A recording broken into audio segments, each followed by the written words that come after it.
It's one of the most annoying, distracting non-arguments around. Being accused of being politically correct.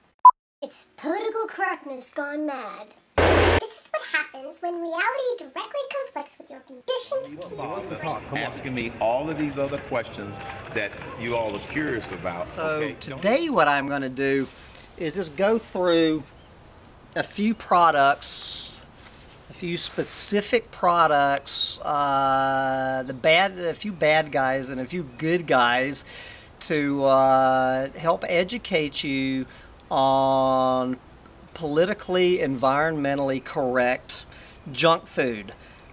So I just read like the most scandalous, insulting thing about me I've ever read, namely that I'm politically correct. This is happening at the Slime Pit 2.0, which I guess call themselves now the Slime Pit Plus.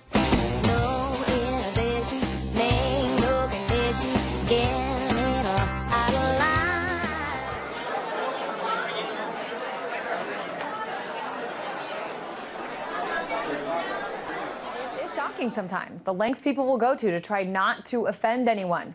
I personally subscribe to the South Park model myself. Just offend everyone, and no one can call you a racist or anti-Catholic or anti-Muslim because really, they're just funny. The term gay marriage, and I felt pretty good about using the term gay marriage. I saw it as the best of two options, but alas, it was the middle of three. You all right, Ms. Turnip? I'm sorry if I offended you. From here on out, I will use the term equal marriage or marriage equality. The thing about Christ is his message is a thing of love.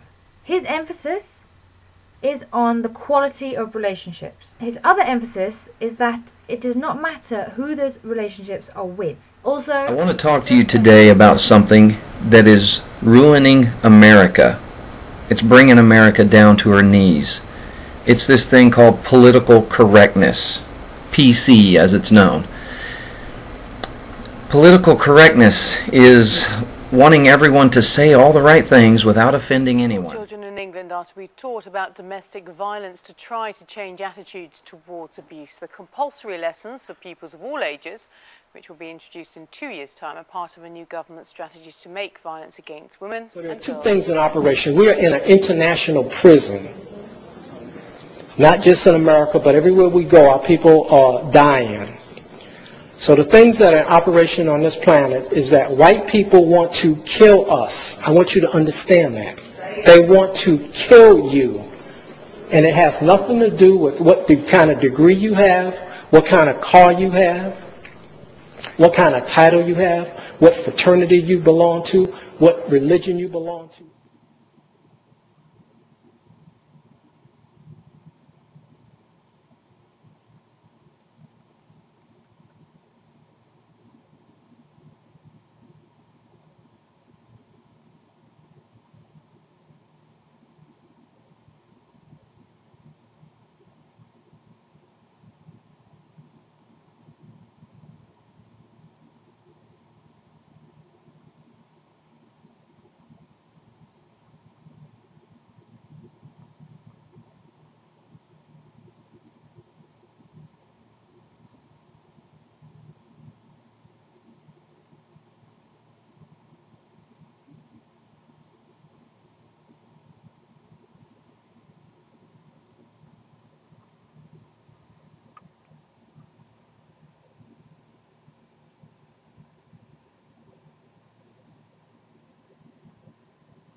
All the knowledge and the accessibility now. We have YouTube. We have people that put us on other stuff. We have, we have the ability to go to the library.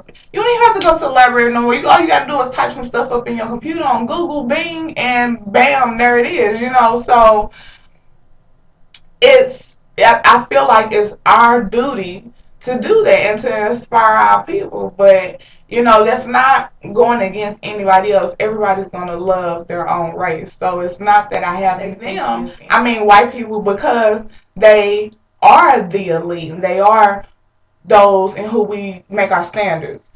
So that's what I mean by that. I want to just make it clear that I'm not a racist. Well, the problem here is that she just defeated her argument if all she's going to do is do the eye roll and facepalm. Well, that's the definition of ignorance. Ignorance is not a lack of knowledge. It's the knowledge that you refuse to see. It's the things you turn away from. That's ignorance. So an ignorant person isn't stupid. They're not a moron. They are a person who will not see, will not hear, and will not understand. They refuse to do this. So you show them something, they say, "Nope, I don't see it, I don't hear it," and they walk away from it. Right? They hold their hand up, right? Face, right? Palm to the, like, talk to the hand, right? You've seen that gesture, right? Everyone has seen that gesture. As soon as you hear talk to the hand, you see talk to the hand, or you see and hear talk to the hand, that's ignorance. Critic, but I have read a lot of books, and very few of them have captivated me the way this one did. The Possibility of an Island by Michel Houellebecq. I hope I pronounced that right. It's about Daniel, a stand-up comedian who breaks all the boundaries and the taboos in his acts. And gradually he finds himself becoming repulsed by humanity. Me winning the 2012 election is going to be hard. Yes, me winning the 2012 election is going to be very much against all odds. Come and get it. Yes, me winning is going to be extremely difficult. But the truth of the matter is, when I win the election, compared to the job that lies before me, it's going to be easy. The difficult job is correcting, putting our nation on the path that our forefathers, a nation that is there, a government that's there to assist the people,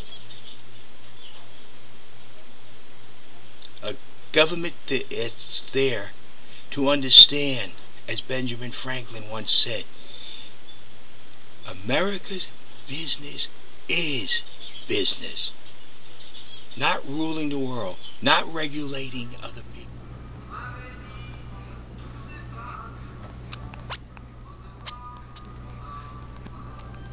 Okay, but you lived in Baby Hunters Point for a while. I have, yeah. And so when people are talking about Double Rock, people who are in the community, they call it the projects? They do.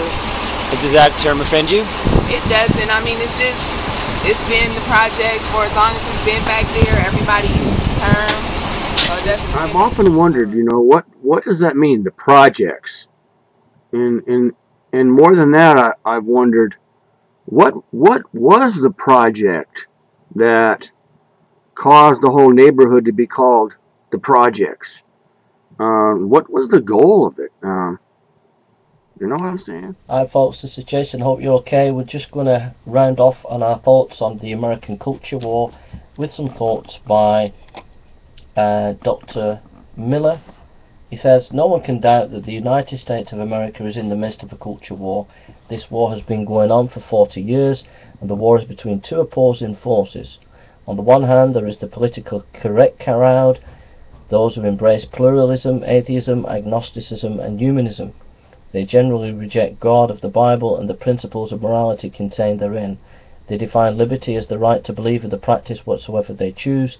Freedom to them means freedom from restraint. They wish to be left free to indulge in their fleshly appetites fully. This indulgence has manifested itself most clearly in what was referred to in the 1960s as the sexual revolution. Many people have insisted on being unhampered in their engagement in illicit sexual activity, premarital, extramarital, and homosexual sex. The United States Supreme Court, in an unprecedented action in direct contradiction to the stance that has completely dominated American civilization since its inception, has single-handedly struck down state sodomy laws.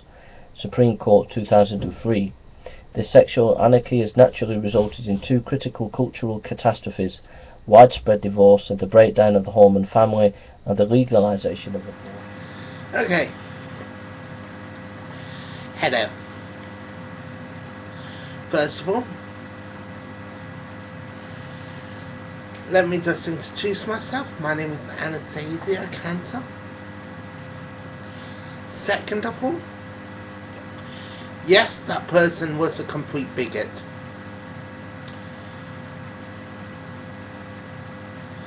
See, I can say that because I have the freedom of speech. So does that person. That person's allowed to say what they, allowed to think what they think, which means I'm allowed to think what I think about them. That person is a complete nutter. How can I say it? That person suffers from a medical condition. What was the project that caused the whole neighborhood to be called the Projects? What was the goal of it? You know what I'm saying? This is Estelle Toby Goldstein, MD. I'm the Renegade Doctor. Now, maybe you're one of those millions of Americans. I wondered, what was the project that caused the whole neighborhood to be called the Projects?